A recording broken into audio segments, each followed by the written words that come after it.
Mobil SUV mewah ini ringsek usai alami kecelakaan di Jalan Balikpapan, Gambir, Jakarta Pusat. Bagian depan mobil ringsek karena menabrak beton pembatas jalan. Mobil juga mengalami pecah ban hingga as roda bagian depan patah. Beruntung pengemudi yang merupakan warga negara asing tidak alami cedera karena diselamatkan airbag. Mobil yang melaju dengan kecepatan tinggi dari arah Harmoni menuju Tomang, Jakarta Barat, tiba-tiba alami pecah ban dan menabrak beton pembatas jalan jalur busway. Kini kasus ini ditangani unit Laka Lantas Satuan Wilayah Jakarta Pusat. Dari Jakarta, Miftahul Gani, iNews melaporkan. Sementara itu diduga mengalami korsleting di bagian baterai, satu unit mobil listrik mewah terbakar hebat di bengkel di Kota Medan, Sumatera Utara. Petugas damkar langsung memadamkan api agar tak merambat ke bangunan.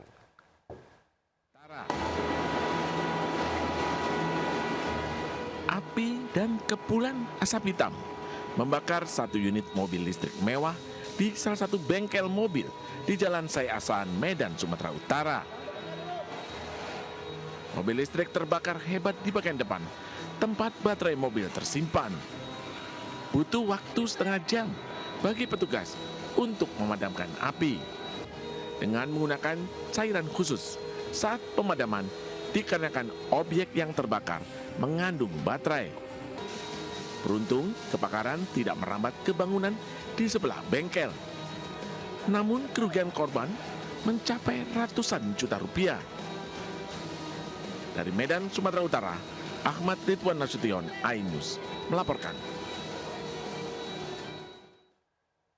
Pemirsa, tumpukan sampah menggunung di Pasar Induk Kramat Jati, Jakarta Timur. Penumpukan terjadi akibat berkurangnya armada pengangkut sampah karena sedang diperbaiki.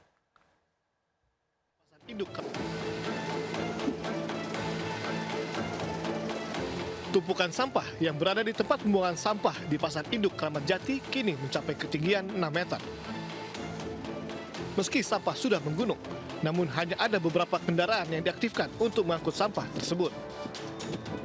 Kondisi ini terjadi akibat berkurangnya armada pengangkut sampah yang biasa mengangkut sampah yang kini masih dalam perbaikan. Dalam sehari, sampah yang dihasilkan di Pasar Induk Kramat Jati mencapai 200 ton. Berkurangnya armada pengangkutan sampah membuat pengangkutan hanya bisa 150 ton saja. Defisit sampah yang mencapai 50 ton ini akhirnya menggunung. Gunungan sampah ini tidak hanya mengganggu pemandangan, namun juga menimbulkan bau tidak sedap yang menyengat hingga mengganggu kenyamanan warga. Dari Jakarta, Rio Manik, iNews melaporkan. Pemirsa, kabel melintang dan semrawut masih menghantui warga dan pengendara di Jakarta. Di Jalan Supomo, Tebet, terlihat masih terdapat tiang yang penuh dengan kabel semrawut. Hal ini tentunya membahayakan keselamatan dan keamanan warga Jakarta. Tidak hanya di Tebet, sepanjang Jalan Duren 3 Raya, Jakarta Selatan, tiang-tiang listrik penuh kabel pun melintang dan sangat terlihat oleh warga. Kondisi kabel yang kusut dan tidak teratur meningkatkan resiko kebakaran akibat korsleting listrik.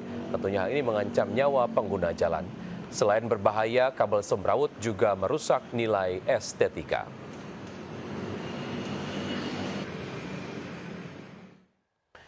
Dan kita akan bergabung dengan jurnalis Naura Syafika yang saat ini berada di Jalan Supomo, Tebet, Jakarta Selatan. Selamat siang Naura, apakah sudah ada tindak lanjut dari pihak terkait mengenai kabel semrawut ini?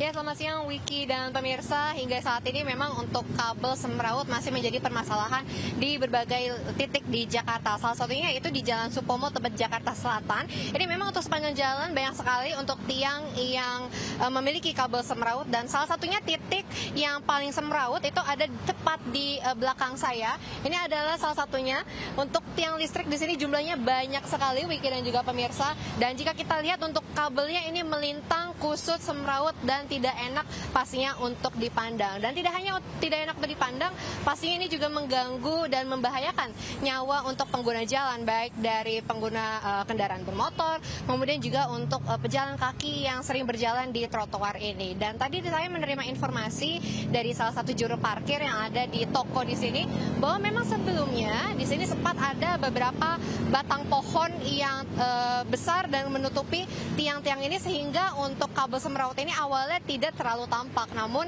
tepat 2 bulan yang lalu untuk pohon yang ada di sini sudah ditebang dan akhirnya terlihatlah bahwa tiang di sini memiliki kabel yang kusut dan juga semrawut. Dan dari Pemprov DKI Jakarta memang sebenarnya sudah memiliki salah satu program, yaitu adalah SJUT atau Sarana Jaringan Utilitas Terpadu, di mana untuk kabel-kabel utilitas ini nantinya akan dipindahkan ke bawah tanah. Namun memang untuk progresnya hingga saat ini masih belum terlihat, khususnya di beberapa titik seperti yang ada di Jalan Supomo Tebet Jakarta Selatan ini. Dan tidak hanya dari kabel yang kusut dan juga semrawut, tadi kita bisa lihat juga untuk tiang listriknya ini sudah miring, sehingga ini membahayakan sekali untuk warga yang ada di sini, khususnya untuk yang berada di trotoar ini. Dan memang untuk trotoar ini sudah diperbaiki sehingga banyak sekali dari tadi warga yang terus berjalan menggunakan trotoar yang ada di sini. Dan seperti yang kita ketahui bersama, memang sebelum-sebelumnya banyak sekali kasus yang disebabkan oleh kabel semrawut, seperti ada konsleting, kemudian menyebabkan kebakaran, dan ini membahayakan sekali jika diteruskan seperti ini. Dan dari Pemprov DKI Jakarta harusnya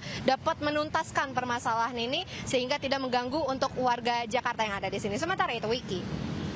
Baik, Naura, terima kasih atas informasi yang Anda sudah sampaikan. Selamat bertugas kembali.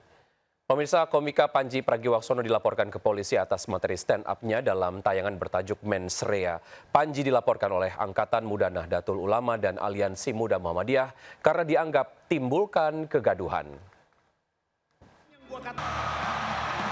Selamat malam atasan Presiden Republik Indonesia. Let's go. Apapun yang gua katakan, orang nggak bisa marah. Kan menurut keyakinan saya. Bahkan kalau menurut keyakinan saya, di Ahmad Sahroni, lu mau ngomong apa? Nggak semua polisi seperti Irjen Teddy Minahasa. Ada juga yang kayak Verdi Sambo. Inilah cuplikan materi stand-up komedi dalam pertunjukan Mens Rea yang dibawakan komika Panji Pragiwaksono. Pertunjukan ini berujung pelaporan ke Polda Metro Jaya pada Rabu malam. Itulah kenapa Mens Rea itu tidak didesain untuk mengubah para politisi. Kenapa? Karena percuma. Panji dilaporkan oleh Angkatan Muda Nahdlatul Ulama dan Aliansi Muda Muhammadiyah karena materi Mens Rea dianggap merendahkan, memfitnah, dan menimbulkan kegaduhan. Pertunjukan stand-up komedi Mens Rea Panji Pragiwaksono viral di media sosial usai tayang di sebuah platform layanan streaming berbasis langganan. Sebelumnya, Mens Rea sudah lebih dulu hadir dalam tur 10 kota di Indonesia sepanjang 2025. Tim Liputan iNews melaporkan. Ya, sejumlah pihak berkomentar soal Panji Pragiwaksono yang dilaporkan terkait dengan materi stand up Mens Rea, termasuk Wapres Gibran Rakabuming Raka yang beberapa kali di-roasting oleh Panji dalam penampilan stand up. Jalan-jalan ke pasar ketemu Mbak Ayu, duduk bersamanya dan minum-minum jamu. Jangan pernah. Melalui media sosial Instagram, Wapres Gibran menunjukkan gayanya yang unik dalam menanggapi kritikan yang disampaikan Panji Pragiwaksono dalam stand up Mens Rea. Gibran membagikan cuplikan kegiatannya dengan menggunakan latar belakang musik berjudul lagu Melayu yang dinyanyikan Panji. Terkait pelaporan Panji di Polda Metro Jaya, Wapres Gibran pun angkat bicara. Gibran menyebut materi yang disampaikan Panji sebagai bentuk kritik dan evaluasi biasa terhadap pemerintah, sehingga tidak perlu sampai dilaporkan. Sementara itu, sejumlah pihak juga berkomentar terkait materi stand up Mens Rea yang dibawakan Panji Pragiwaksono. Mantan Menko Polhukam Mahfud MD dalam podcast Terus Terang menyebut penampilan Panji di Mens Rea tidak bisa dihukum. Untuk kasus Panji Pragiwaksono ini tidak bisa dihukum. Tidak bisa dihukum. Tidak bisa dihukum. Karena ketentuan ini dimuat di dalam KUHP baru yang berlaku sejak tanggal 2. Oh, karena waktunya Dia belum mengatakan berlaku. bulan Desember. Ya, meskipun baru tayang sekarang lah ya, hari-hari ini gitu ya. Hingga kini tayangan stand up Mens Rea di platform streaming konten on demand Netflix masih menduduki posisi pertama di kategori TV show di Indonesia. Tim Liputan iNews melaporkan. Beralih ke informasi lain, aktor Amar Zoni menjalani sidang lanjutan dalam kasus penjualan narkotika jenis sabu di dalam rutan Salemba, Jakarta Pusat, Kamis kemarin. Dalam sidang yang beragendakan pemeriksaan dirinya sebagai terdakwa, Amar Zoni mengatakan berita acara pemeriksaan atau BAP tidak sesuai dengan apa yang sebenarnya dituduhkan. Amar Zoni juga mengaku diintimidasi oleh oknum penyidik dalam memberikan keterangan.